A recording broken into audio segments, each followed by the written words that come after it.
नमस्कार। आज के इस एक्सप्लेनर में हम इतिहास के एक ऐसे पन्ने को पलटेंगे जो वाकई में बेहद दिलचस्प है। हम एक ऐसी घटना का विश्लेषण करने जा रहे हैं जो ये साबित करती है कि कैसे एक असाधारण और तीक्ष्ण कानूनी समझ ने समाज में फैले गहरे पूर्वाग्रहों को पूरी तरह से मात दे दी थी। ये डॉक्टर B.R. अम्बेडकर के जीवन से जुड़ा एक ऐसा किस्सा है जो हमें याद दिलाता है कि शिक्षा की असली ताकत आखिर होती क्या है। तो चलिए सीधे इस कहानी में गोता लगाते हैं। अब जरा सोचिए, अंग्रेजी के सिर्फ 3 साधारण शब्द टू बी हैंग्ड। हमारी स्रोत सामग्री इसी बात पर प्रकाश डालती है कि कैसे इन 3 शब्दों ने, और खास तौर पर उस हिस्से ने जो इनमें से गायब था, एक ऐसे मर्डर ट्रायल की पूरी दिशा ही बदल कर रख दी जिसमें जीतना किसी चमत्कार से कम नहीं लग रहा था। ये एक कमाल का लीगल लूपहोल यानी कानूनी दांवपेच है, लेकिन वहां तक पहुंचने से पहले हमें इस कहानी की पृष्ठभूमि को समझना होगा। भाग 1, भेदभाव का सामना और अदालत में पूर्वाग्रह। इस ऐतिहासिक कानूनी जीत की अहमियत को पूरी तरह से समझने के लिए उन सामाजिक बाधाओं को देखना बहुत जरूरी है जिनका सामना मुख्य किरदार को वकालत की शुरुआत में ही करना पड़ा था। स्रोत सामग्री हमें सीधे मुंबई की एक कचहरी में ले जाती है। दृश्य कुछ ऐसा है कि डॉक्टर अंबेडकर अपना काला बैरिस्टर कोट पहनकर पहली बार वहां पहुंचते हैं, लेकिन सवर्ण वकीलों द्वारा उन्हें अंदर बैठने तक की जगह नहीं दी जाती। सोचिए, एक इतना पढ़ा लिखा इंसान और एक अहंकारी वकील उन पर तंज कसते हुए क्या कहता है? विद्वान हो, सड़क किनारे बोरा बिछा लोगे तो दुकान चल पड़ेगी। अब यहां जो बात सबसे ज्यादा ध्यान खींचने वाली है वो है डॉक्टर अंबेडकर का रिएक्शन। इतने गहरे और चुभने वाले अपमान के बावजूद वो बिल्कुल भड़के नहीं। स्रोत के मुताबिक वो एक सागर की तरह शांत रहे। उन्होंने बस मुस्कुराकर बेहद शालीनता के साथ कचहरी के बाहर फुटपाथ पर अपनी जगह साफ की और वहीं से अपनी वकालत शुरू कर दी। भाग 2, एक हताश पिता की न्याय के लिए गुहार। जब डॉक्टर अंबेडकर बाहर बैठकर छोटे मोटे केस लड़ रहे थे, ठीक उसी वक्त शहर में एक अमीर सेठ के इकलौते बेटे की जिंदगी पर एक बहुत बड़ा संकट मंडरा रहा था। इस टाइमलाइन पर नजर डालिए। निचली अदालत ने हत्या के आरोप में उसके बेटे को फांसी की सजा सुना दी थी। सेठ ने अपने बेटे को बचाने के लिए पानी की तरह पैसा बहाया। मुंबई के हर नामी गिरामी और बड़े वकील के दरवाजे खटखटाए, लेकिन सब ने केस लेने से साफ मना कर दिया। सबका यही कहना था कि ये एक हारा हुआ केस है और भगवान भी उसे फांसी से नहीं बचा सकता। और आज वो सेठ उसी कचहरी में हताश और बेबस खड़ा था। कचहरी में उसी अहंकारी वकील ने उस रोते बिलखते सेठ को देखा और उसने फिर से एक क्रूर मजाक किया। उसने सेठ को बाहर बैठे उस फुटपाथ वाले बैरिस्टर के पास जाने को कह दिया, लेकिन ये मजाक एक बेहद भावुक पल में बदल गया। वो सेठ दौड़कर गया और सीधे डॉक्टर अंबेडकर के चरणों में गिर पड़ा। उसने अपने बेटे की जान की भीख मांगते हुए कहा कि अगर उसके बेटे को फांसी हुई तो दुख के मारे उसकी पत्नी भी नहीं बचेगी और उसके घर से एक साथ 2 अर्थियां उठेंगी। तो यहां सवाल उठता है कि आखिर डॉक्टर अंबेडकर ने इस नामुमकिन से दिखने वाले केस को अपने हाथ में लिया क्यों?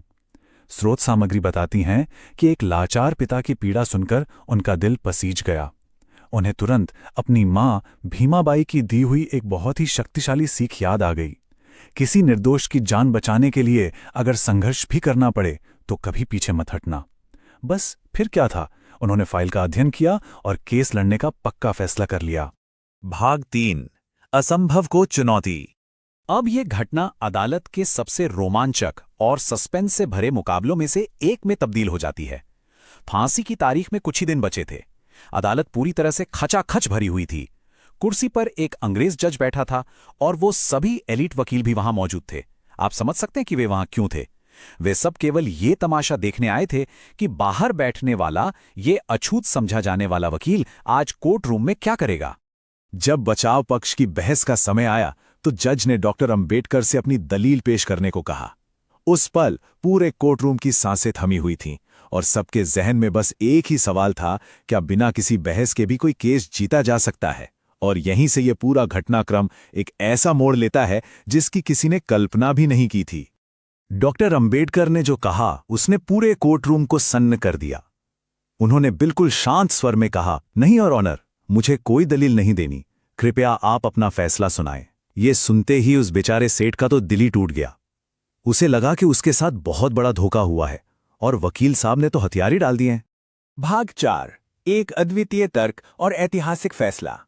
जब जज ने सुना कि बचाव पक्ष के पास कहने को कुछ है ही नहीं, तो उस हैरान अंग्रेज जज ने पुराने सबूतों के आधार पर अपना अंतिम फैसला सुनाना शुरू कर दिया। जज ने आरोपी को दोषी करार दिया और आधिकारिक तौर पर फांसी की सजा सुना दी। घोषणा होते ही पुलिस वाले उस लड़के को अपने साथ ले जाने के लिए आगे बढ़े। ऐसा लग रहा था कि कहानी यहीं खत्म हो गई है, सब कुछ खत्म हो गया है। लेकिन रुकिए, अब हम इस विश्लेषण के सबसे चरम बिंदु यानी क्लाइमैक्स पर आते हैं।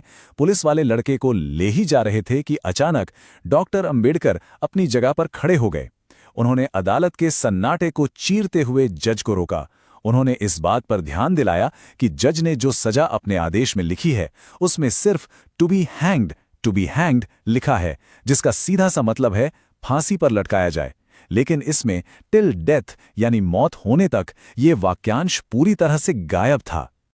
ये कोई छोटी मोटी बात नहीं थी, ये एक बहुत बड़ी कानूनी खामी थी।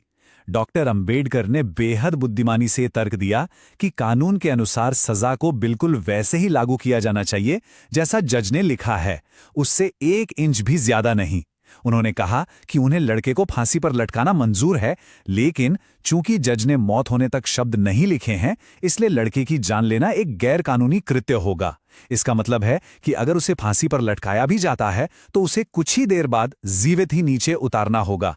भाग 5, शिक्षा की विजय और सत्ता का बदलता समीकरण। एक ही पल में इस अकाट्य तकनीकी तर्क ने अदालत के कमरे में सत्ता के पूरे समीकरण को ही पलट कर रख दिया। वो अंग्रेज जज, जिसे कानून का बहुत बड़ा जानकार और मास्टर माना जाता था, एक भारतीय बैरिस्टर की इस कानूनी बारीकी के सामने पूरी तरह निश्शब्द रह गया। तर्क इतना पुख्ता था कि अदालत को उसी वक्त तकनीकी आधार पर उस लड़के की फांसी की सजा को रद्द करना पड़ा। स्रोत इस बात को विशेष रूप से नोट करता है कि वे सभी एलीट और बड़े वकील जिन्होंने डॉक्टर अंबेडकर को कचहरी के अंदर बैठने तक नहीं दिया था और उनका इतना मजाक उड़ाया था, अब उनके सिर शर्म से झुक गए थे। उन्हें उस दिन ये मानना ही पड़ा कि जिसे उन्होंने सिर्फ एक फुटपाथ का वकील समझा था, उसका ज्ञान और उसकी मेधा उनसे कई गुना अधिक ऊंची और श्रेष्ठ है। कहानी अपने सबसे भावुक और सुखद निष्कर्ष पर पहुंचती है। डॉक्टर अंबेडकर ने उस सेठ के बेटे को सचमुच मौत के मुंह से सुरक्षित बाहर खींच लिया था और उसे ले जाकर सीधे उसकी मां को सौंपते हुए उन्होंने अपना वादा पूरा किया। इस घटना का विश्लेषण करते हुए स्रोत सामग्री अंत में इस बात पर बहुत जोर देती है कि जीवन भर जातिगत अपमान और कड़वा भेदभाव सहने के बावजूद डॉक्टर अंबेडकर ने कभी भी अपने ज्ञान का घमंड नहीं किया। इसके बजाय उन्होंने अपने इस अपार ज्ञान का उपयोग हमेशा शोषितों, वंचितों और जरूरतमंदों को न्याय दिलाने के लिए ही किया। इस एक्सप्लेनेर के समापन पर यह ऐतिहासिक घटना हमारे सामने एक बहुत ही शक्तिशाली विचार छोड़ जाती है। क्या आज के आधुनिक समाज में भी शिक्षा और बुद्धिमत्ता ही सबसे अजेय हथियार हैं? इस सवाल पर हमें जरूर विचार करना चाहिए। इस दिलचस्प स्रोत सामग्री के विश्लेषण में मेरे साथ जुड़ने के लिए बहुत बहुत धन्यवाद। उम्मीद है कि इस प्रस्तुति से कुछ नया और प्रभावशाली सीखने को जरूर मिला होगा।